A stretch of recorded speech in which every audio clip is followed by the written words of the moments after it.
What's up, the squad? Back with another video. I seen this, thought I was going down. Make sure you hit the like button, hit the subscribe button for me, please. Y'all have it right here.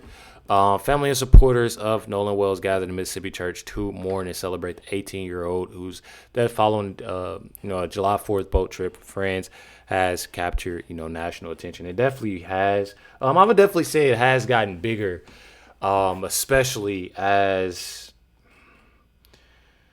Al Sharpton, Ben Crump, as these individuals, and it's definitely a sad situation, but it's also very sad, the simple fact that when they see that there's been some white young men involved, you have Sharpton and Ben Crump, and now you got Tyler Perry paying for the funeral. You have these different individuals that's coming out, these big names, and it's truly sickening on what they're doing.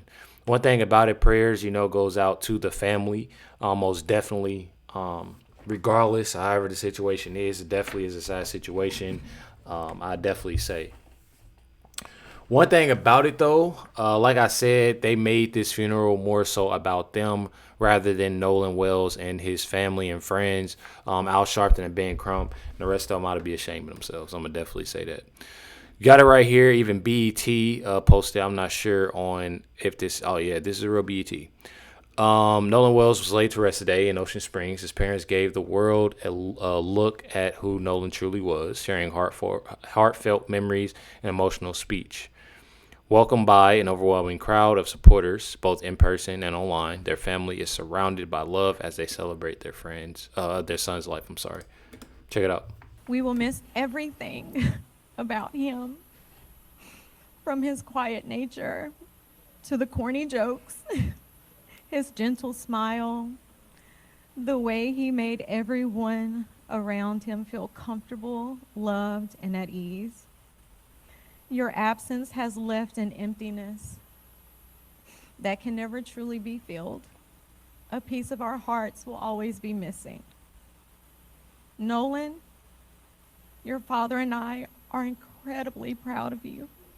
We've always been proud of you, of the young man you were, and we will always be proud of the legacy of love, kindness, and faith that you have left behind. Middle school was even more exciting because you were not just making a name for yourself on the football field, the basketball court, and the baseball diamond, but you were also laying the groundwork for your little brother Elmore. I nicknamed you Mr. Cool Hands because it seemed like you was catching a touchdown every game. You wanted to be the best. I'm not gonna lie to, not trying to cut him off, but I feel like this is the most disrespectful thing you can do. Why is Al Sharpton and Ben Crump up there while their parents are speaking? I feel like the only people that need to be up there is Nolan Wells' dad and his mom. Nobody else should be up there because this is a moment. This shouldn't be a moment where you have Ben Crump and Al Sharpton shoulder to shoulder with the parents. And that's just how I feel. I feel like that's truly disrespectful. It's disgusting for them to do. There's a lot of people that's obviously going to have something to say to me in the comments, and I really don't give a shit. I truly don't, because this is what's disrespectful. They literally just lost their son.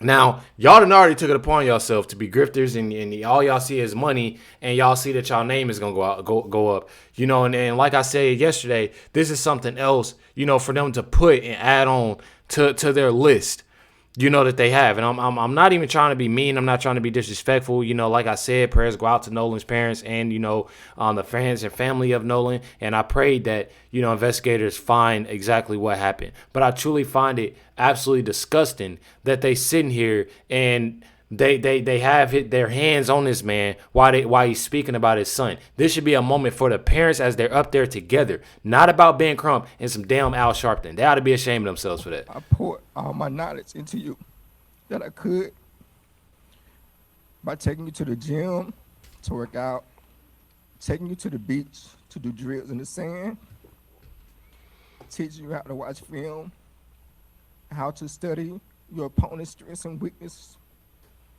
And you carried these teachings all the way through high school and had an amazing run. Also during that time, you made a lot of friends. You helped a lot of people and you became well liked by many. It really warmed me and your mother's heart when we would get a phone call or an email from a teacher talking about something that you did for a fellow student. All the teachers love Nolan. That's what's up though. Like I said, I truly find it disrespectful. Because it's more so of making it about them. I feel like so many people aren't looking at some fact, and people that aren't that think this is something that's okay. It's truly not. It's truly not. I find, like I said, I find it sickening that they're doing something like this. With obviously being up there while they're speaking. I don't know. I know I keep on saying it, but I just find it. I truly find it insane that they're even up there. Nobody in the comments mentioned it, but I definitely will. You got New York Post having it right here. Nolan Wells laid to rest in a closed casket as mourners, including Spike Lee and Terrell Owens, paying respects. Like I said, what I find completely disturbing about this is the simple fact that you have so much black on black crime as well. I'm just saying, like, if they're gonna do one thing and they're doing this because I'm telling y'all, bro, like it makes me mad. You have these big names out here because you got Ben Crump, you got Al Sharpton, you have different people speaking on it. Jasmine Crockett, you got Tyler Perry. They want their names out there too, and it definitely sucks on how people this young man that lost his life, and they up there, they got their names everywhere. Man, I'm telling y'all, bro, this ain't it. It's truly not it. Sarah Fields posted, says Al Sharpton announced during his eulogy at Nolan Wells' funeral on July 20th, 2026, that his organization, National Action Network, would offer a $50,000 reward for information leading to the arrest and conviction of anyone responsible for the teen's death. Tyler Perry then matched the pledge, bringing the total to $100,000. This case remains under investigation with no official cause of death released publicly yet, and autopsy results are pending. And one thing that I definitely find crazy about this is the simple fact that they're doing stuff like this. They're truly doing stuff like this, and I'm not gonna lie, you obviously want people to speak out and talk, and speak on what happened and stuff like this. But all this stuff that they're doing when it comes down to these unsolved individuals that in the of shootings that have happened and this, that, and the other, when it comes down to the black community, why are y'all not putting this money of going to these black communities? Hey, I got 25,000, I got 50,000. Somebody needs to speak up right now. What's going on? Somebody speak up. They do stuff like this and it's ass backwards. Like, if y'all gonna do something like this and y'all have it, mind y'all, I'm not sitting here and I'm saying that Tyler Perry, he shouldn't do this or they shouldn't do that, this, that, and the other. I find it disturbing of how they're doing it and why they're doing it. But I truly feel like if y'all gonna do it with this, y'all need to do it when it comes down to these other communities as well. And they truly not doing it. And it's truly sickening of it. You got it right here. Says Al Sharpton, offering at 50,000, and Tyler Perry following suit. TMZ, check it out. I'm not only saying we don't want nothing. Literally made this funeral about them. There's no way. There's no way. I don't know about y'all, but just imagine you can't even do that. Of Al Sharpton and Ben Crump speaking at your funeral. This should never be that. If that's the case, with all, like I said, all these black on black crimes, these kids, these young kids losing their life, I'm gonna even go further than that.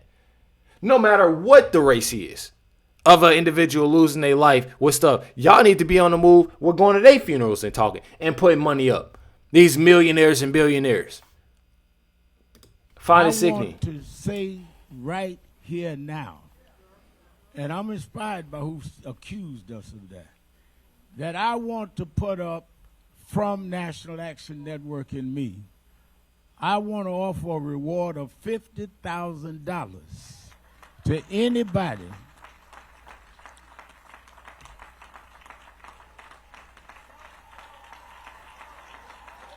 I'm telling y'all, this is disturbing to me. I want to put a reward up for $50,000 for anybody that could give the information that will lead to an arrest and a conviction in the case of what happened. He was not on that island by himself. Somebody saw something and knows something. So I didn't come to make money. I came to give money. Stand up and tell the truth. He 100% came to make money. I'm not gonna lie. Ben Crump too. I just got a text, Christine and Elmer. You know that Tyler Perry said he would pay for the funeral. He must be watching. Because he said, I'm going to match you and put up $50,000 more. So we putting up $100,000 for anybody that'll come forward. We just want. I don't know, y'all. I don't know. I ain't one that's about to sit here and judge. You know, they did lose, their son and stuff like that. But I'm not going to lie. Like, the simple fact of, like, how they're doing this and how they're making this whole funeral about them, they're obviously doing a lot with them putting their names everywhere. I don't know. I truly don't know. I just don't want it to be another sensitive case of Carmelo Anthony, them using his name, to gain more and more money. I'm telling y'all, definitely wild. You have it right here. No cause of death, no evidence of homicide, no suspect, racial motive, or criminal charge. Sharpton and Crump still found everything they needed. Nolan Wells was black, and his friends were white. And I'm going to be 100 with y'all. Not only that, and being real with everybody, it was pretty much diverse. It wasn't just white people out there. They invoked Mississippi's racist history while admitting who built that history. Mississippi was ruled for generations. And this last part, because I read this earlier, it says here, Nolan deserves the truth. Sharpton and Crump are exploiting his family's grief to prosecute white teenagers through television cameras for the crimes of Mississippi Democrats who died decades before they were born. Crump's supposed evidence already collapsed. He claimed Nolan was heard demanding his phone in a viral video. The person yelling identified himself and said Nolan was not involved. So you truly have that. And my thing is, and like Sarah Fields have said before, this is the same individual who does not whatsoever correct himself and not only correct himself, but tell the same people, of these false accusations that he's getting out, telling them that this is false accusations. I'm telling y'all, bro. Definitely insane. Y'all see it here. I've showed y'all this before. Nolan Wells' mother posted this on her Facebook, stating this was sent to her home. And you literally have a picture of Al Sharpton and Ben Crump with money signs from their eyes, and towards the whole situation, basically, that this is more so of a money grab. And that's truly how I feel. I don't know about y'all, but that's definitely how I feel. You got it right here. This is Brandon Tatum. Says the medium narrative claiming Nolan Wells isolated on Horn Island by his group of friends does not pass the smell test when B-roll evidence shows hundreds of boats lining the entire coastline. Let's check it out. I want y'all to go and look at something real quick. Go back on that footage where that lady was showing the island, Horn Island. Now you can cut the music or the sound for her. Just play the B-roll of this. Pause it right there. I want to put this in perspective real quick because this is something that I thought was happening. I'd never been to Horn Island. I don't know what this place looked like. The way that the family and Benjamin Crump them are making it sound like Nolan went with a few friends to this little island, and that's the only people that were there. And then all of a sudden, they come back and he gone. But when you look at it, play it. When you look at what this looked like, there's a whole bunch of people out there. Mm-hmm. You're talking, this is like thousands of people out here. You got hundreds of boats all along the coastline.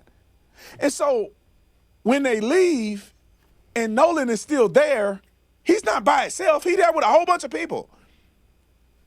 And so to act like they went and did something to Nolan and then left him and tried to hide it all, that ain't passing the smell test no more. At all. And I'm going to say this real quick because you will find out very soon, in my opinion, that the narrative that's out there is just not true. And there's a lot of people that know it's not true, but they won't stand up and say nothing about it. And that's what's sickening about it, because they're not saying nothing about it. I've called out a lot of things, and people clearly isn't, saying what's needed to be said, when it comes down to it. One thing that I do, want to show y'all, because I definitely find it pretty wild. And I'm going to, say what I got to say after if I can. Because I didn't see this whole video, and I already know that it's definitely disgusting within it. Leftist mother says white people are dangerous and admits she will not allow her 13-year-old son to visit or spend a night at his white friends' homes. Check it out. White men are dangerous. White people are dangerous. When you are the only black friend out of the friend group, you almost always are going to be the one. When the police come, you the one going to catch the charge. When the hoes come around, we got to make somebody look stupid so we can get or look cool, you going to be the You cannot be the only black one. So the fact that you can't be the only black one as an adult, how the can you be the only black one as a 13-year-old? My son has white friends. I'm already trying to figure out how to explain to him that y'all can hang at school, y'all can do an after school thing, y'all can go to the mall. You can't go to their houses and you can't spend a night. Time out. It's too. Do you guys understand? I'm trying to be graceful a little bit because I know black people been through a lot in this country, especially, during the time of slavery, post-slavery. I know there's been some tension, Jim Crow. But I almost think that some people are damaged beyond repair. How are you still talking like this in 2026? Mm-hmm. Mm-hmm. You guys, like for instance, you go through trauma, you recover from trauma, and you become better. It's like people have gone through trauma and they pass down trauma, and now they're not dealing with it, so they create trauma. For you to sit here and say out of your mouth, you tell your kids can't hang out with white kids. It's disturbing. And that you could go over there, but you can't spend a night. Imagine if white people were openly saying that about black people. Exactly.